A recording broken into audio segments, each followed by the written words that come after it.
Assalamualaikum warahmatullahi wabarakatuh. Apa kabar teman-teman hebat semua? Perkenalkan, nama saya Anissa Suci Rahma Yuliani. Saya adalah guru sejarah Indonesia di SMK Forward Nusantara Depok. Saya akan menunjukkan pengimbasan AKM hasil dari BIMTEK Guru Belajar seri Asesmen Kompetensi Minimum SMA atau SMK. Sebelum itu, saya ingin menjelaskan apa sih asesmen nasional. Asesmen nasional adalah program penilaian terhadap mutu setiap sekolah, madrasah, dan program kesetaraan pada jenjang dasar dan menengah. Mutu satuan pendidikan dinilai berdasarkan hasil belajar murid yang mendasar, yaitu pembelajaran literasi, numerasi, dan karakter, serta kualitas proses belajar mengajar dan iklim satuan pendidikan yang mendukung pembelajaran. Kenapa perlu adanya asesmen nasional? Asesmen nasional ini perlu dilakukan untuk meningkatkan mutu pendidikan. Asesmen ini dirancang untuk menghasilkan informasi yang akurat demi memperbaiki kualitas belajar mengajar dan pada akhirnya akan meningkatkan hasil belajar murid. Apakah asesmen nasional menentukan kelulusan peserta didik? Ternyata tidak. Asesmen nasional tidak menentukan kelulusan. Asesmen nasional diberikan kepada murid bukan di akhir jenjang satuan pendidikan. Asesmen nasional juga tidak digunakan untuk menilai peserta didik yang menjadi peserta asesmen. Nantinya, hasil asesmen ini tidak memuat nilai secara individu. Hasil asesmen nasional akan menjadi dasar untuk perbaikan pembelajaran di sekolah. Siapa yang menjadi peserta asesmen nasional? Peserta asesmen nasional akan diikuti oleh seluruh satuan pendidikan tingkat dasar dan menengah di Indonesia.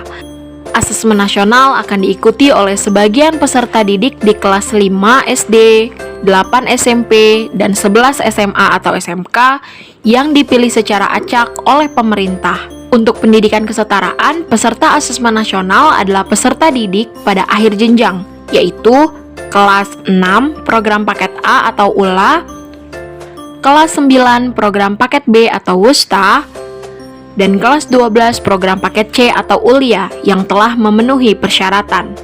Mengapa yang menjadi sampel adalah murid kelas 5, kelas 8, dan kelas 11?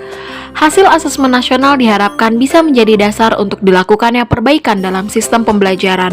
Memilih murid dari jenjang kelas 5, kelas 8, dan kelas 11 dimaksudkan agar murid yang menjadi peserta asesmen nasional dapat merasakan perbaikan pembelajaran ketika masih berada di sekolah. Mengapa yang diukur harus kompetensi literasi dan numerasi? Karena dua kompetensi ini merupakan kompetensi dasar atau kemampuan yang harus dimiliki oleh semua murid terlepas dari profesi dan cita-citanya di masa depan kelak. Mengapa asesmen nasional juga mengukur karakter murid? Asesmen nasional bertujuan tidak hanya memotret hasil belajar secara kognitif, tapi juga memotret bagaimana hasil belajar sosial emosional. Asesmen nasional diharapkan bisa memotret sikap, nilai, keyakinan, serta perilaku yang dapat memprediksi tindakan dan kinerja murid di berbagai konteks yang relevan. Jadi, AKM bukanlah UN. Ada perbedaan mendasar antara AKM dan UN. Perbedaannya berada pada jenjang penilaian, level murid, subjek murid, tingkat jenis tes, model soal, periode tes dilakukan, pelaksanaan, metode penilaian, dan spesifikasi minimal infrasekolah. Apa saja sih komponen dari literasi membaca dan numerasi yang diukur oleh AKM? Jadi, ada 3 komponen. Komponen yang pertama dari segi konten, lalu kedua dari segi proses kognitif, dan ketiga dari konteks. Bentuk soal asesmen nasional pun berbeda dengan UN itu sendiri. Bentuk soal asesmen nasional ada pilihan ganda kompleks, menjodohkan, isian singkat, dan uraian. Waktu pelaksanaannya pun berbeda, yang mana di tingkat SD atau MI, hari pertama adalah tes literasi selama 75 menit dan survei karakter selama 20 menit. Sedangkan hari kedua adalah tes numerasi selama 75 menit dan tes survei lingkungan belajar selama 20 menit. Sedangkan untuk tingkat SMP atau MTS dan SMA atau SMK atau MA, di hari pertama adalah tes literasi selama 90 menit dan survei karakter selama 30 menit. Untuk di hari kedua adalah tes numerasi selama 90 menit dan survei lingkungan belajar selama 30 menit. Apakah ada nilai atau skor minimal dalam AKM? Tidak.